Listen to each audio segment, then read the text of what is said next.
Assalamualaikum. How are you all? I hope all of you are doing well at your homes.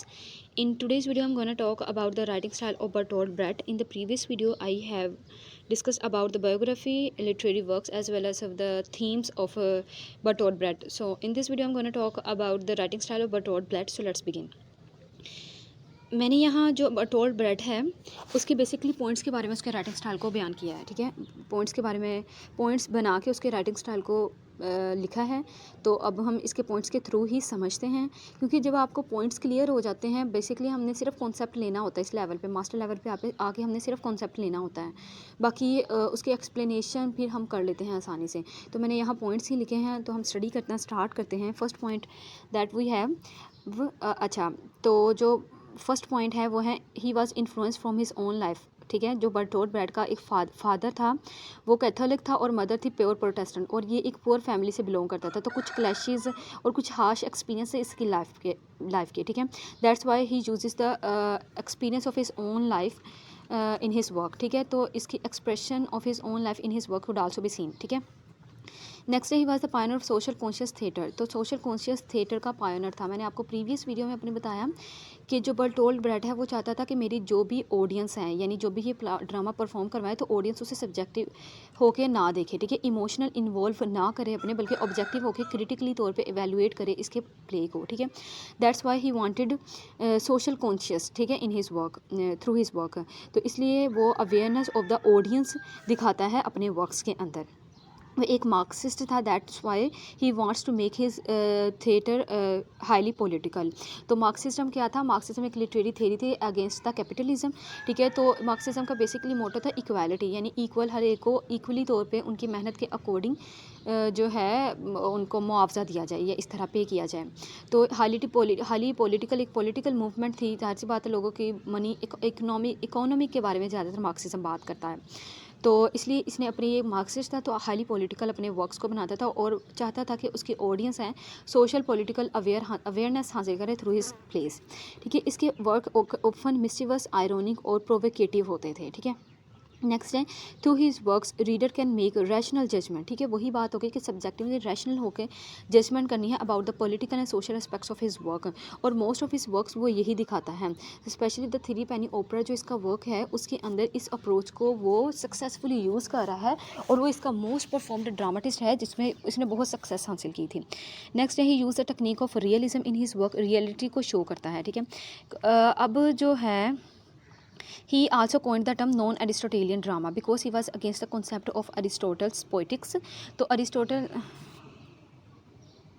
ने अपनी poetics के अंदर जो भी एक ट्रेजिडी के जो भी कॉन्सेप्ट दिए थे, ट्रेजिडी बेसिक क्या होती है कि सैड मेलनकली थीम्स वगैरह उसके अंदर दिखाए जाते हैं, और जिसके अंदर बेसिकली कथार्सिस तो at the end of the play होता ही है। तो ये क्या था, इसने coin the term non Aristotelian drama की थी, जिसके अंदर इसने रिजेक्ट किए थे अरिस्टोटल में पोइटिक्स के अंदर जितने भी उसने कॉन्सेप्ट दिए थे उनको रिजेक्ट किया था, और ये डिनाइज करता है उसके कॉन्सेप्ट ऑफ कथार्सिस के। कथार्सिस क्या होता है कि फियर ऑफ पिटी का अरोज होना in the audience at the end of the play या ड्यूरिंग द प्ले। तो ये क्या करता था, ये नहीं चाहता था, वो कहता था कि जो ऑडियंस है वो इमोशनली इन्वॉल्व ना हो मेरे प्ले के अंदर जब भी वो प्ले को वॉच कर रहे हैं। ठीक है, नेक्स्ट है वो ये है मोस्ट इंपॉर्टेंट पॉइंट है about the writing style of Bertolt Brecht. तो जो ब्रेट है वो use a term epic theatre. तो एपिक थिएटर टर्म किसने कॉइन की थी? Let me know in the comment section में, आपको प्रीवियस वीडियो में बताया है। अच्छा, तो एपिक थिएटर की टर्म को यूज़ करता था। यहाँ मैंने 2 से 3 एपिक थिएटर की टर्म्स डेफिनेशन पहले लिखी हैं, फिर बाद में हम इसके करेक्टरिस्टिक्स पे फोकस करेंगे।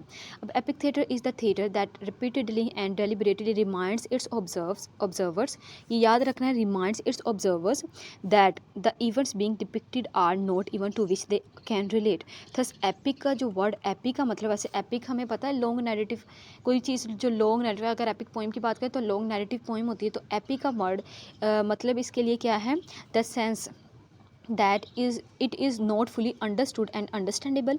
और ब्रेट ने ये जो टर्म थी एपिक थिएटर, ठीक है, इसने इसके बारे में डिस्कस किया था firstly in his treatise Kleines Organon fur das Theater के अंदर। ठीक है, 1949 के अंदर। अब एपिक थिएटर क्या है? ये ऐसे टर्म है जिसके अंदर वो अपने जो ऑडियंस है उसकी ऑब्जेक्टिविटी चाहता है और वो अपनी एपिक थिएटर की टर्म को यूज़ करते हुए बार बार, ये एक हम कह सकते हैं एक पॉलिटिकल थिएटर की टर्म थी जिसके अंदर वो बार बार अपने ऑडियंस को रिमाइंड करवाता है that it not a play that you can involve subjectively, ठीक है, बट ऑब्जेक्टिव होके आपने इसके अंदर इन्वॉल्व होना है, ठीक है। अब नेक्स्ट देखें कि Brecht did not want the audience to have emotional attachment, ठीक है, इमोशनल अटैचमेंट को वो कभी भी नहीं चाहता था अपनी ऑडियंस के अंदर to his characters, so he did various things to break, ठीक है, यानी उनकी इमोशनल उनकी जो अब इमोशनल यानी उनके जो आते हैं इमोशनली तौर पे जब वो इमोशनल होते हैं करेक्टर्स सॉरी ऑडियंस, तो क्या करता है वो उस उनके जो इमोशनल इवेंट था उसको ब्रेक कर देता है, यानी जब ही उन्हें ये इमोशनल फीलिंग्स आती हैं वो इन इमोशनल फीलिंग्स को by using some comic elements या कुछ ऐसे एलिमेंट्स को यूज़ करके वो उनकी इमोशनल फीलिंग्स को ब्रेक कर देता था, ठीक है।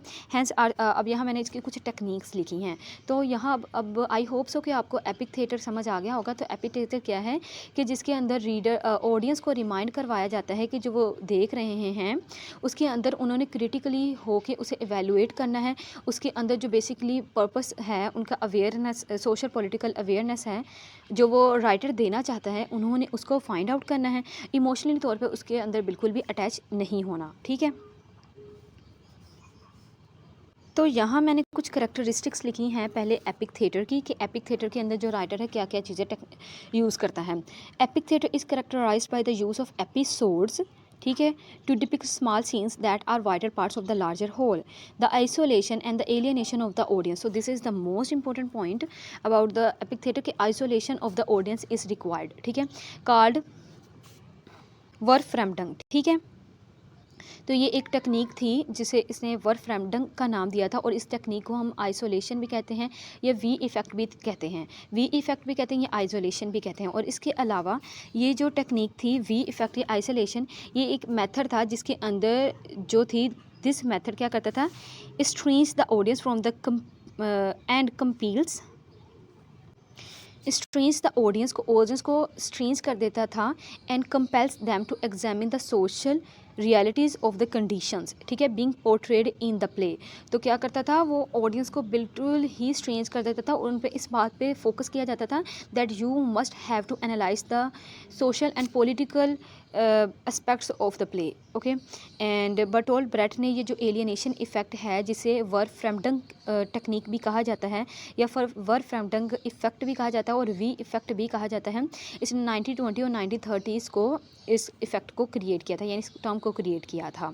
तो ये जो एलियनेशन का इफ़ेक्ट है आई होप सो कि आपको समझ आ गई होगी कि जिसके अंदर ऑडियंस बिल्कुल ही स्ट्रेंज हो जाता है अपनी फीलिंग्स से और अवेयरनेस हासिल करता है ऑब्जेक्टिव होके, ठीक है। अब जो main idea of the theatre of alienation according to Bertolt is that audience evaluate the drama critically, और the same thing I have told you that audience must have to evaluate the drama critically and try to find out the hidden meaning of the drama. Theater of alienations dramas aims to exclude any chance of escape. तो escapism का कोई भी chance नहीं होना चाहिए इसके अंदर। और the other technique that Bertolt Brecht used in his epic theater is the technique of gestures, ठीक है। अब क्या है, he uses the actor's gesture, actor के gesture इस्तेमाल करता है और facial movement और tone of voice a technique called gestures. अब क्या है जेस्टर्स की तकनीक कि ऑडियंस के जेस्टर्स इस तरीके से इस्तेमाल करता है जिसके अंदर करेक्टर्स या अपने एक्टर्स के जो गेस्चर्स वो यूज़ करता है वो ऐसे यूज़ करता है कि जिसकी वजह से ऑडियंस को, जब ऑडियंस उसे वॉच कर रही होती है तो उन्हें ये पता लग रहा होता है कि ये ना फिक्शनली तौर पे, यानी एक फ़िक्शन परफॉर्म हो रहा है और इसका हमने फीडिंग या इसे क्रिटिकली तौर पे इवेल्युएट करना है, ठीक है। तो जो ये जो मैंने आपको बताया जस्टिस का और एलियनेशन इफ़ेक्ट का, ये मोस्ट इंपॉर्टेंट पॉइंट्स थे। अब कुछ और पॉइंट्स मैंने यूज़ किए हैं जब बर्टोल्ट ब्रेट यूज़ करता है एपिक थिएटर की टेक्निक को या अपने ड्रामा की परफॉर्मेंस के अंदर, तो वो इन एस्पेक्ट्स को भी लेता है, ठीक है। Audience must watch the play objectively not subjectively, use music and song during the performance. और वन मोस्ट इंपॉर्टेंट थिंग कि जब वो म्यूज़िक का यूज़ करता है तो जो म्यूज़िक यानी जो सिंगर होते हैं ना, वो स्टेज पे ही बैठे होते हैं ताकि देखने वाले को लगे कि ये जो ड्रामा है ये रियलिस्टिकली तौर पे परफॉर्म हो रहा है, वो इसे फिक्शन ना समझें, ठीक है। ड्रामे को तो ड्रामा ही समझें, ठीक है, और इससे जो अवेयरनेस है वो हासिल करने की कोशिश करें। Use non linear narrative structure, जो लीनियर स्ट्रक्चर होता है वो होता है क्रोनोलॉजिकली ऑर्डर, यानी प्रॉपर बिगनिंग, प्रॉपर मिडल और प्रॉपर एंड के साथ। लेकिन ये नॉन लीनियर स्ट्रक्चर यूज़ करता है, जैसे कि टेम्पेस्ट के अंदर शेक्सपियर ने यूज़ किया है कि हमें बिगनिंग मिडल और एंड का पता नहीं चलता, ठीक है। Use a technique of expression is a realistically no emotional involved or coming out of the main character to realize the audience that it is not true but a play, ठीक है। the same thing कि audience के अंदर क्या होता है, इसकी ना बेस्ट एग्जांपल है थ्री पेनी ओपरा और जो इसका प्ले है। अब उसके अंदर क्या होता है, जो जब भी प्ले परफॉर्म हो रहा होता है तो जो मेन कैरेक्टर होता है वो अपनी परफॉर्मेंस के दौरान वहाँ थिएटर में सामने आता है और जो ऑडियंस बैठी होती है उन्हें वॉच कर रही होती है उनसे मुखातिब होकर अपनी नेक्स्ट आने वाली इंटेंशंस को बताता है, ठीक है। दैट्स वाई इसलिए ना ये मेन कैरेक्टर आता है और ऑडियंस को रियलाइज़ करवाता है। अब जो नरेशन यूज़ टू रिमाइंड होती है, तो वही जो नरेशन यूज़ करता है अपने मेन कैरेक्टर्स की उनकी इंटेंशंस को बताने के लिए। तो ये तो कुछ पॉइंट्स जो वो एपिक थिएटर के अंदर यूज़ करता है। आई होप सो कि आपको एपिक थिएटर की अच्छे से समझ आ गई होगी कि एपिक थिएटर क्या है, वो कौन कौन से पॉइंट्स यूज़ करता है, किस तरीके से एक राइटर अपनी एपिक थिएटर का उसका बेसिकली पर्पस क्या होता है लिखने का। तो यहाँ एक और definition, if you want read then you can. तो एपिक थिएटर क्या है, ये पॉलिटिकल थिएटर है जो किस पे एड्रेस करता है, बात करता है कंटेम्प्रेरी इश्यूज़ पे। और इसे ब्रेट ने आई have told also told in my previous video that जो ब्रेट है वो इसे कहता है डायलेक्ट थिएटर, ठीक है, क्योंकि इसके अंदर हमारे पास नॉन लीनियर स्ट्रक्चर को फोकस किया जाता है ऑडियंस को की अवेयरनेस के लिए, ठीक है। तो ये तो थे पॉइंट्स इसने ऐड किए। और ये एक मोस्ट इंपॉर्टेंट पॉइंट इसकी राइटिंग स्टाइल के अंदर ये कि एंटी एल्यूजनिस्ट थिएटर को इंट्रोड्यूस करवाता है, that runs against Aristotelian theatre of illusion. इसके बारे में इसका वही again and the again is the same thing कि वो सब्जेक्टिविटी नहीं चाहता, ठीक है। वो अपने जो है अपनी ऑडियंस को अवेयरनेस देना चाहते हैं ताकि लोग इस बात को वेल अवेयर हो सकें what is going on in the political scenario, ठीक है। वो थिएटर ऑफ एल्यूजन वो इसलिए कहता है कि जो अरिस्टोटल का जो थिएटर था वो थिएटर ऑफ एल्यूजन था, यानी जो राइटर थे यानी जो ऑडियंस थी वो इमोशनली तौर पे इन्वॉल्व हो जाती थी अपने परफॉर्मेंस के अंदर, यानी एक्टर्स की परफॉर्मेंस के अंदर। और फिर at the end of the play catharsis create हो जाता था, पियर और पिटी और फियर हो जाता था, ठीक है। तो वो कहते हैं एंटी एल्यूजनिस्ट प्ले होना चाहिए। तो ये तो थे writing style of Bertolt Brecht. I hope so कि आपको अच्छे से समझ आ गया होगा। तो ये जो मैंने सारे कॉन्सेप्ट बताए हैं स्पेशली एपिक थिएटर के बारे में, थ्री पेनी ओपरा पे आप इसे अच्छे से अप्लाई कर सकते हैं। Even the play Threepenny Opera का मोस्ट इंपॉर्टेंट क्वेश्चन है that how Threepenny Opera is an epic theatre, ठीक है। एपिक थिएटर के कुछ कॉन्सेप्ट किस तरीके से उसके अंदर हमें देखने को मिलते हैं। ओके, तो now I am gonna talk about the basic quotation of Bertolt Brecht. तो बर्टोल्ट ब्रेट के जितने भी हमने प्रीवियस वीडियो में जितने भी कॉन्सेप्ट पढ़े हैं और जो अब हमने कॉन्सेप्ट्स पढ़े हैं, ओवरऑल द कॉन्सेप्ट्स के बारे में वो क्या कहता है, यानी उसकी कोटेशन आप एक अच्छा सा क्वेश्चन उसे प्रिपेयर कर सकते हैं by giving the reference of his works. तो अब हम इसके कोटेशन के बारे में, मैंने यहाँ बहुत सी कोटेशन ऐड की हैं, आप उसका स्क्रीनशॉट ले सकते हो, अपने क्वेश्चन के अंदर ऐड कर सकते हैं according to your own taste, ठीक है, जो आपको अच्छा लगे। तो पहली कोटेशन है उसकी थिएटर के बारे में, वो कहता है do not expect the theatre of satisfy do not expect the theatre to satisfy the habits of its audience but to change them।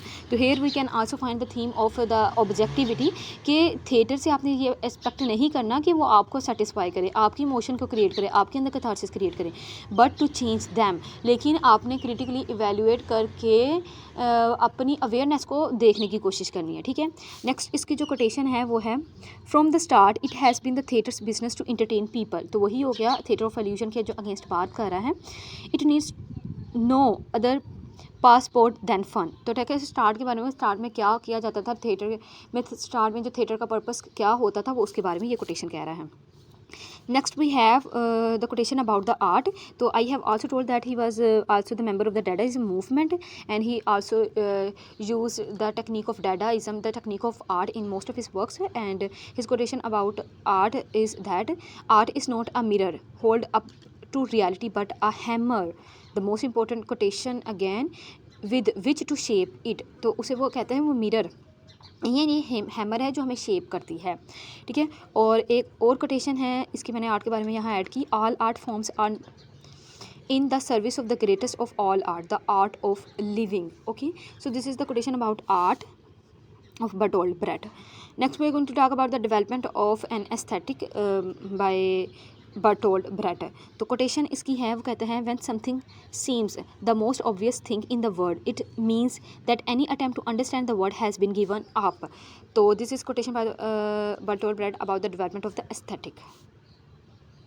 इसकी एक कोटेशन है अबाउट लव, जिसके अंदर को लव को आर्ट के साथ कंपेयर करके कहता है love is the desire to give not to receive something, love is the art of producing something with others talent. So this is against the most important quotation about art by Bertolt Brecht. So you can also take a screenshot of this page and if you wanna add this quotation in your question.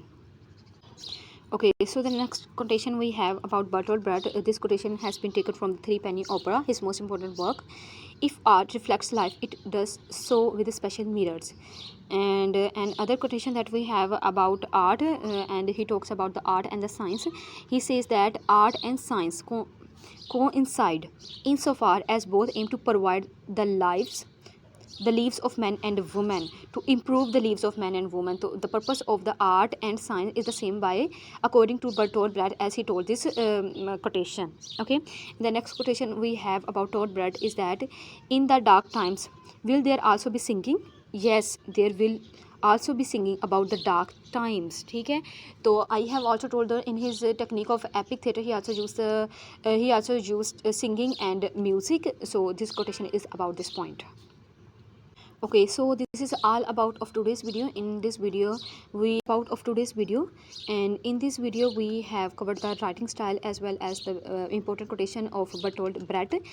And in the previous video I have also told you that I have delivered the lecture on the biography of Bertolt Brecht. I will give the link of that video in the description box. If you have any query about this video, about epic theatre, about the quotation, you can ask me in the comment section. Take care and also remember me in your prayer. Allah Hafiz.